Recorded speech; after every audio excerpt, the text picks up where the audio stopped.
Oh my goodness, what the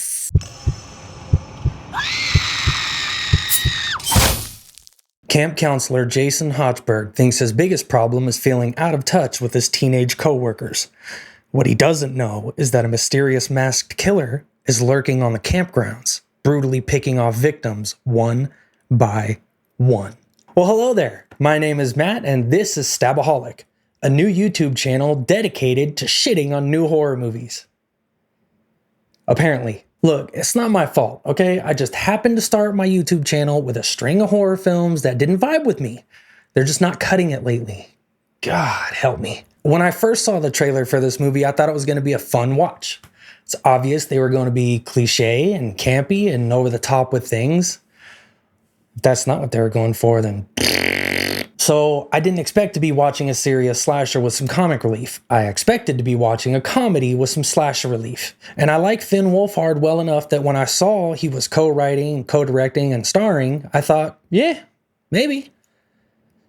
But no, no. I read somewhere that this is supposed to be a love letter to 90s horror.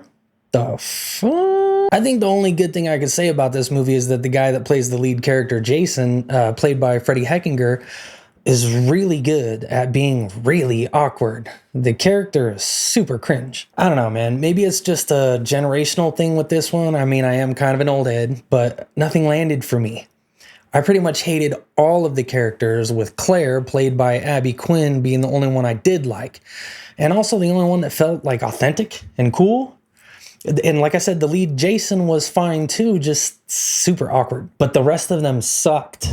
Just total assholes. A lot of the time you have likable assholes where they might be mean and rude, but they come across as redeemable and you kind of start to root for them and hope they live, and they either come out the other side a better person or they die, but it makes their deaths hurt more because they started to turn themselves around.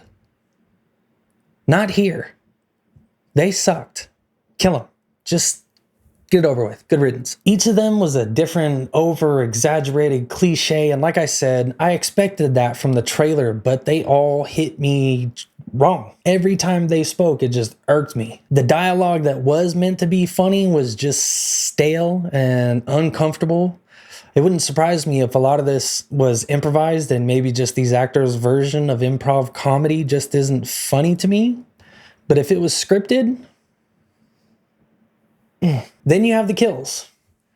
Nothing we haven't seen before, really, but sometimes that's not a bad thing. I mean, if you think about it, what hasn't been done before, right? But this one just kind of felt like a paint by numbers scenario where nothing stood out. We were just checking things off from a default list of generic slasher formula. One of the early kills in the movie was the only one that felt cool because the victim does something and you roll your eyes going, okay, this is going to happen here, but that doesn't happen. And then they do a camera pan down with the victim and you roll your eyes going, okay, when they look back up, they're going to jump scare, but the camera pans up and there's no one there. And then you just stare at the victim going, what are you doing?